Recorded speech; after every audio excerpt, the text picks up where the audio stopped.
Dance on the grave यानी कि कब्र के ऊपर नाचना।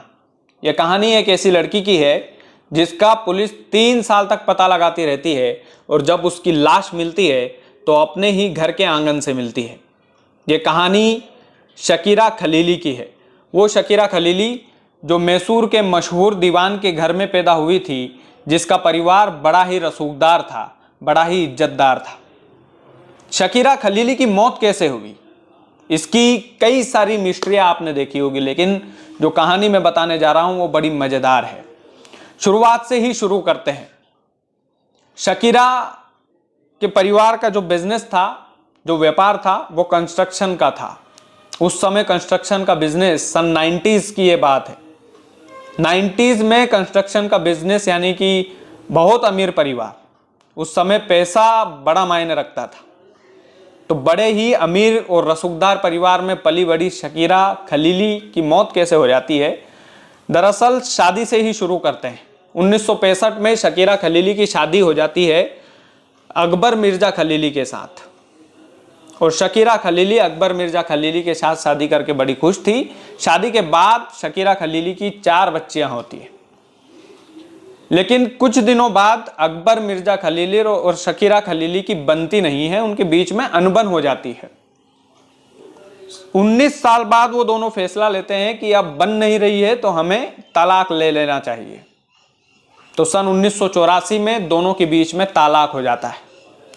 Shakira Khalili Akbar Mirza Khalili से अलग हो जाती है, लेकिन उसके ठीक बाद शकीरा खलीली दूसरी शादी करती है गणेश शंकर मिश्रा के साथ, जो उस समय श्रद्धानंद के नाम से जाने जाते थे। गणेश शंकर मिश्रा के साथ वो शादी करती है, लेकिन शादी के बाद शकीरा अपनी 4 बेटियों से बातचीत करती रहती है। अपनी बेटियों को वो नहीं छोड़ती, वो फोन पर बातचीत करती रहती है।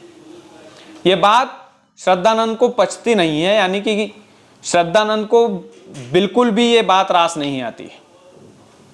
और श्रद्धानंद बार बार शकीरा से ये बोलता है कि बेटियों से बात नहीं करना है, लेकिन शकीरा बार बार उसकी बात को इग्नोर करती रहती है। एक दिन पता चलता है कि शकीरा अपने घर में नहीं है, शकीरा खलीली अपने घर में नहीं है। तो फिर श्रद्धानंद खुद इसकी रिपोर्ट लिखाने जाता है और बोलता है कि शकीरा अपने घर में नहीं है। बड़ी बेटी भी लगातार उससे संपर्क करने की कोशिश करती है शकीरा खलीली से, लेकिन उसका संपर्क हो नहीं पाता है। इसलिए बड़ी बेटी को भी शक होता है कि दाल में कुछ तो काला है। शकीरा खलीली की बड़ी बेटी को जब शक होता है तो फिर पुलिस कंप्लेन होती है। पुलिस कंप्लेन में पूरा का पूरा शक जो है वो शकीरा खलीली के दूसरे पति यानी कि श्रद्धानंद पर जाता है, मिश्रा जी पर जाता है। अब जैसे ही श्रद्धानंद पर यह शक जाता है तो श्रद्धानंद को रिमांड पर भी लिया जाता है। श्रद्धानंद के साथ पुलिस जो सलूक करती है वो सब करती भी है, लेकिन श्रद्धानंद कुछ बताता नहीं है, कुछ उगलता नहीं है। फिर पुलिस उससे सख्ती से पूछताछ करती है तो श्रद्धानंद ने वो राज खोला जो किसी को नहीं पता था, जो किसी को नहीं पता था। शकीरा खलीली का पति श्रद्धानंद, जो श्रद्धानंद के नाम से मशहूर था, और वो राज खोलते खोलते बताता है कि शकीरा अपनी बेटियों से बातचीत करती थी, इसलिए मैंने उसे मार डाला और मारने के बाद अपने ही घर के आंगन में दफना दिया। जब शकीरा खलीली का पोस्टमार्टम किया जाता है तो पुलिस एक और बड़ा खुलासा करती है।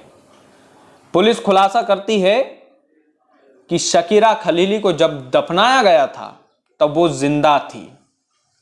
एक ताबूत में बंद करके उसको दफनाता है उसका दूसरा पति, और जब उसे दफनाता है तो ये खुलासा करती है पुलिस की पोस्टमार्टम रिपोर्ट में कि जब उसे दफनाया गया था उसके ठीक पहले वो जिंदा थी।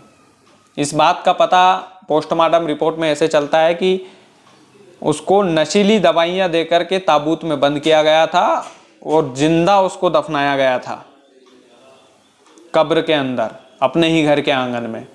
और शकीरा खलीली जब कब्र से बाहर निकलने की, उस ताबूत से बाहर निकलने की कोशिश करती है तो वो खूब तड़पती है, खूब छटपटाती है और पूरे शरीर पर नाखूनों के निशान कर लेती है।